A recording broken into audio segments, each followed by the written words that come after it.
जय श्री राम। छठे अध्याय का 38वां श्लोक। कच्चिन्नो भय विभ्रष्ट छिन्नाभ्रमिव नश्यति अप्रतिष्ठो महाबाहो विमूढ़ो ब्रह्मणः पथि। कच्चित् न उभय विभ्रष्टः छिन्नाभ्रम इव नश्यति अप्रतिष्ठः महाबाहो विमूढ़ः ब्राह्मणः पथि। इसका भावार्थ है, हे महाबाहो, क्या वह भगवत प्राप्ति के मार्ग में मोहित और आश्रय रहित पुरुष छिन्न भिन्न बादल की भांति दोनों ओर से भ्रष्ट होकर नष्ट तो नहीं हो जाता। इससे पूर्व श्लोक में हमने पढ़ा था ना कि जो अंतकाल में समता से विचलित हो जाता है उसकी क्या गति होती है। तो उसी संशय को आगे बढ़ाते हुए अर्जुन पूछ रहे हैं कि क्या वह भगवत प्राप्ति के मार्ग में मोहित और आश्रय रहित पुरुष छिन्न भिन्न बादल की भांति दोनों ओर से भ्रष्ट होकर नष्ट तो नहीं हो जाता। प्रश्न है कि भगवत प्राप्ति के मार्ग में मोहित होना एवं आश्रय रहित होना क्या है। उत्तर है, मन की चंचलता तथा विवेक और वैराग्य की कमी के कारण भगवत प्राप्ति के साधन से मन का विचलित हो जाना और फलतः परमात्मा की प्राप्ति न होना तथा फल की कामना का त्याग कर देने के कारण शुभ कर्म के फलरूप स्वर्ग आदि लोकों का न मिलना ही पुरुष का भगवत प्राप्ति के मार्ग में मोहित एवं आश्रय रहित होना है। दूसरा प्रश्न है, छिन्न भिन्न बादल की भांति उभय भ्रष्ट होकर नष्ट हो जाने का क्या भाव है। उभय का अर्थ है दोनों ओर से, भ्रष्ट तो भ्रष्ट है।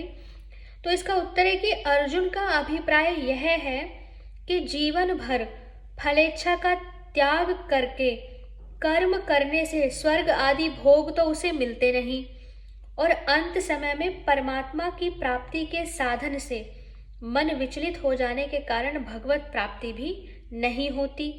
अतएव जैसे बादल का एक टुकड़ा उससे पृथक होकर पुनः दूसरे बादल से संयुक्त न होने से नष्ट भ्रष्ट हो जाता है, वैसे ही वह साधक स्वर्ग आदि लोक और परमात्मा दोनों की प्राप्ति से वंचित होकर नष्ट तो नहीं हो जाता, यानी उसकी कहीं अधोगति तो नहीं होती।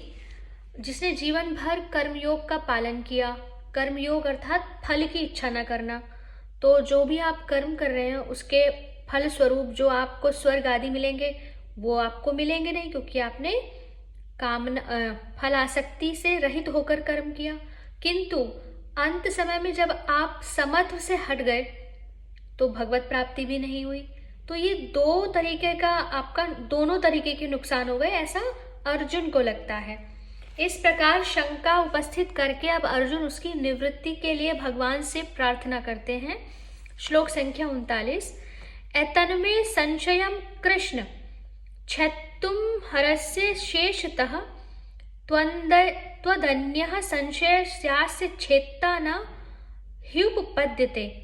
एतत् मे संशयं कृष्ण छेत्तुम अर्हसि अशेषतः त्वदन्यः संशयस्य अस्य छेत्ता न ही उपपद्यते। उपपद्यते का अर्थ है मिलना संभव नहीं है, न उपपद्यते।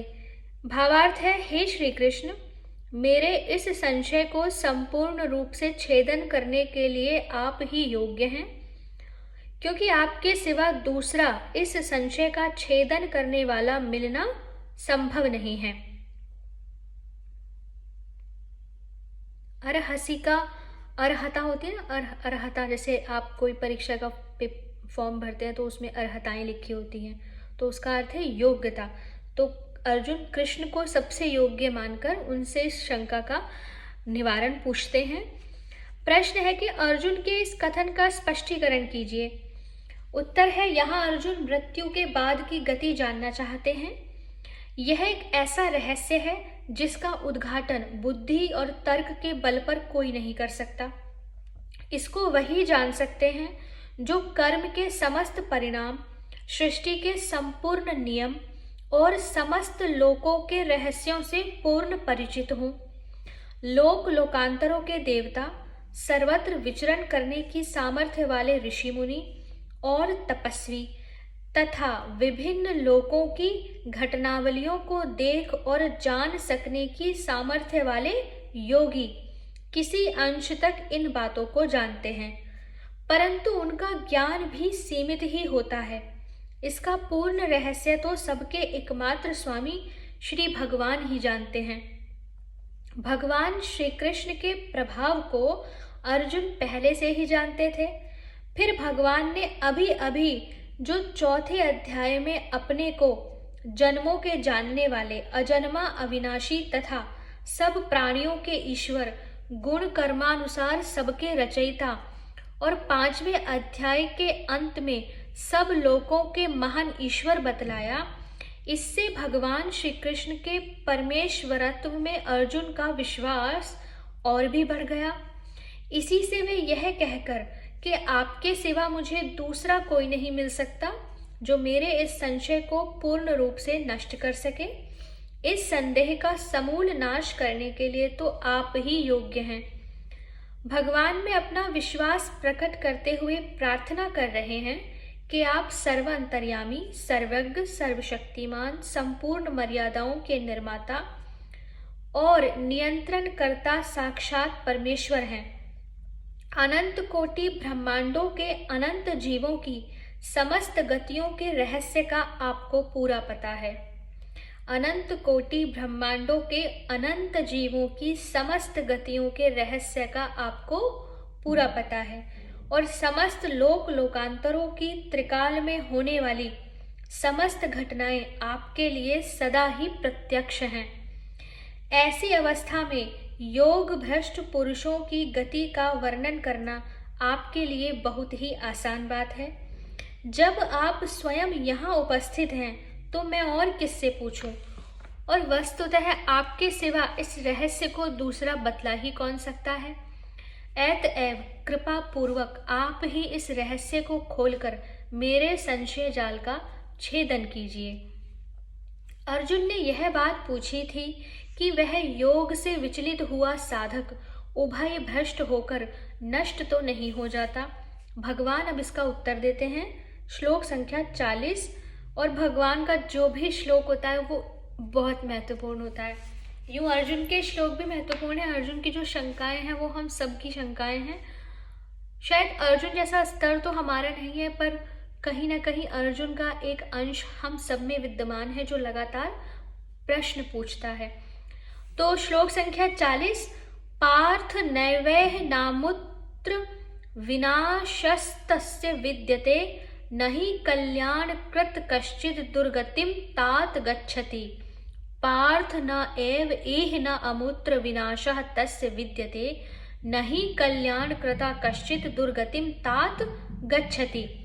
श्री भगवान बोले, हे पार्थ, उस पुरुष का ना तो इस लोक में नाश होता है और न परलोक में ही, क्योंकि हे प्यारे, आत्मोद्धार के लिए अर्थात भगवत प्राप्ति के लिए कर्म करने वाला कोई भी मनुष्य दुर्गति को प्राप्त नहीं होता।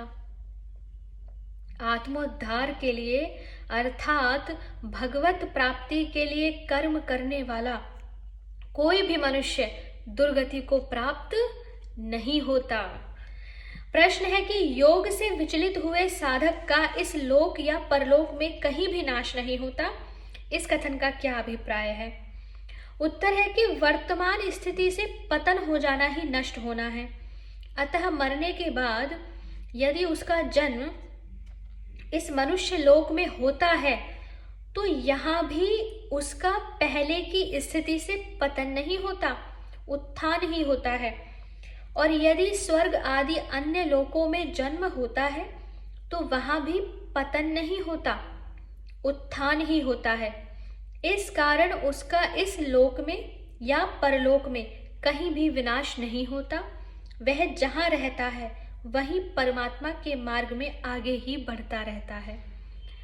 अगर आप आत्मोद्धार के लिए कोई भी प्रयास कर रहे हैं और ईश्वर न करे अंत काल में आप उस पथ से भ्रष्ट भी हो जाते हैं, तो भी जब आपका दूसरी यात्रा शुरू होगी तो आप वर्तमान से ऊपर की स्थिति में होंगे, और जिस पॉइंट पे, जिस बिंदु पे आप भ्रष्ट हुए, आप अपनी यात्रा उस बिंदु से पुनः प्रारंभ करेंगे। ये यात्रा एक दिशीय है, इसमें लौटना नहीं होता। हाँ, ये हो सकता है कि जन्म बढ़ जाते हैं, आप चाहे तो इसी जन्म में परमात्मा प्राप्ति कर सकते हैं, और यदि ना कर पाए तो फिर आप कई और जन्म लेंगे, लेकिन आपका पतन नहीं होगा। पतन अर्थात आप इस स्थिति से नीचे नहीं गिरेंगे। इससे भगवान ने अर्जुन के उभय भ्रष्ट विषयक शंका का संक्षेप में उत्तर दिया है। अभिप्राय यह है कि वह न तो इस लोक या परलोक के भोगों से वंचित रहता है और न योग सिद्धि रूप परमात्म प्राप्ति से ही वंचित रहता है। दूसरा प्रश्न है, ही ह पे छोटी ही की मात्रा ही अवयव यहाँ किस अर्थ में है, और उसके साथ यह कहने का कि कल्याण के लिए साधन करने वाला किसी भी मनुष्य की दुर्गति नहीं होती, इसका क्या अभिप्राय है? उत्तर है, ही अवयव यहाँ हेतुवाचक है और इसके सहित उपयुक्त कथन से भगवान ने साधकों को यह आश्वासन दिया है कि जो साधक अपनी शक्ति के अनुसार श्रद्धा पूर्वक कल्याण का साधन करता है, उसकी किसी भी कारण से कभी शूकर, कुकर, कीट, पतंग आदि नीच योनियों की प्राप्ति रूप या कुंभी पाक आदि नरकों की प्राप्ति रूप दुर्गति नहीं हो सकती। भगवत प्राप्ति के लिए कर्म करने वाला कोई भी पुरुष दुर्गति को प्राप्त नहीं होता, ऐसा कहा गया है। किंतु यह क्यों कर संभव है? क्योंकि मनुष्य के पूर्वकृत पाप तो रहते ही हैं, उसके फलस्वरूप मृत्यु के अनंतर उनकी दुर्गति भी हो सकती है। ये दूसरा प्रश्न है कि भगवत प्राप्ति के लिए कर्म करने वाला कोई भी पुरुष दुर्गति को प्राप्त नहीं हो सकता, किंतु उसके पूर्वकृत पाप भी तो होते हैं। उत्तर है कि पूर्वकृत पाप रहते हुए भी भगवत प्राप्ति के लिए अर्थात आत्मोद्धार के लिए कर्म करने वाले किसी भी व्यक्ति की दुर्गति नहीं होती, यह ठीक ही है। मान लीजिए एक पुरुष ऋणी है, उसको किसी के रुपए देने हैं, परंतु वह बेईमान नहीं है। उसके पास जो कुछ था उसने सर्वस्व अपने महाजन को दे दिया, और जो कुछ भी कमाता है उसे भी शुद्ध नियत से देता आ रहा है और देना चाहता है। ऐसी अवस्था में दयालु महाजन उसे कैद नहीं करवाता, जब तक उसकी नियत ठीक रहती है उसे अवकाश देता है।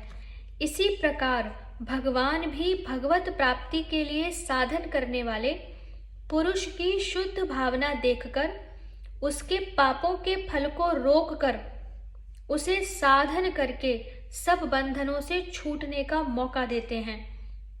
जब साधारण महाजन ही ऋणी को ऋण चुकाने के लिए अवसर देते हैं, तब परम दयालु भगवान साधक को ऐसा अवसर दें, इसमें आश्चर्य ही क्या है। प्रश्न है कि राजा भरत तो आत्मोद्धार के लिए ही साधन करते थे, तो भी उनको मरण के अनंतर हरिण की योनि प्राप्त हुई। ऐसी बात पुराणों में सुनी जाती है। अतः यदि ऐसा नियम है कि कल्याण के लिए साधन करने वालों की मरण के अनंतर दुर्गति नहीं होती, तो भरत की कैसे हुई? बहुत महत्वपूर्ण प्रश्न है। उत्तर है कि भरत बहुत अच्छे साधक थे, इसमें संदेह नहीं, परंतु दया के कारण मोहवश एक हरिण के बच्चे में उनकी आसक्ति और ममता हो गई और अंत काल में उनका लक्ष्य छूट गया और हरिण के बच्चे का ही चिंतन बना रहा। इसलिए उन्हें हरिण की योनि प्राप्त हुई, क्योंकि अंत काल में जिसका चिंतन रहता है उसे मनुष्य अवश्य प्राप्त होता है। यह प्रबल नियम है। 8वें अध्याय का 6वां श्लोक। उसका परिणाम भी होना ही चाहिए।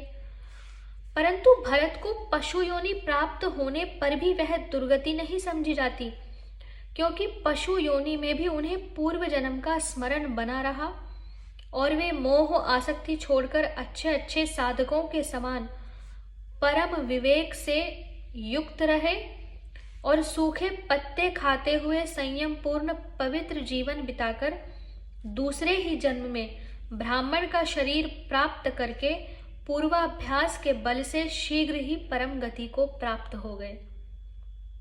इससे उपयुक्त सिद्धांत में कोई बाधा नहीं आती। इस इतिहास से तो यह शिक्षा ग्रहण करनी चाहिए कि भगवत प्राप्ति का लक्ष्य कभी न छूटने पावे। प्रश्न है कि संसार में ऐसे बहुत से मनुष्य देखे जाते हैं जो कल्याण के लिए सत्संग और भजन आदि साधन भी करते हैं और उनके द्वारा पाप कर्म भी होते रहते हैं। उनकी क्या गति होती है? उत्तर है, उनकी भी दुर्गति नहीं होती, क्योंकि जिनकी शास्त्रों में और महापुरुषों में श्रद्धा होती है उन्हें इस बात पर पूर्ण विश्वास हो जाता है कि पापों के फल स्वरूप भयानक दुखों की और घोर नरक यंत्रणाओं की प्राप्ति होगी। इसलिए वे स्वभाव दोष से होने वाले पापों से भी बचने की चेष्टा करते रहते हैं। साथ ही साथ भजन ध्यान का अभ्यास चालू रहने से उनके अंतःकरण की भी शुद्धि होती चली जाती है। ऐसी अवस्था में उनके द्वारा जानबूझकर पाप किए जाने का कोई खास कारण नहीं रह जाता। अतएव स्वभाववश यदि कोई पापाचारी होते हैं तो सत्संग और भजन ध्यान के प्रभाव से वे भी पाप आचरण से छूटकर शीघ्र ही धर्मात्मा बन जाते हैं। उनका क्रमशः उत्थान ही होता है, पतन नहीं हो सकता। प्रश्न है, तात संबोधन का यहाँ क्या अभिप्राय है? उत्तर है, तात संबोधन देकर भगवान ने यहाँ अर्जुन को यह आश्वासन दिया कि तुम मेरे परम प्रिय सखा और भक्त हो, फिर तुम्हें किस बात का डर है? जब मेरी प्राप्ति के लिए साधन करने वाले की भी दुर्गति नहीं होती, उसे उत्तम गति ही प्राप्त होती है, तब तुम्हारे लिए तो कहना ही क्या है। श्लोक संख्या 41 से आगे की वीडियो में पढ़ेंगे। हरे कृष्णा।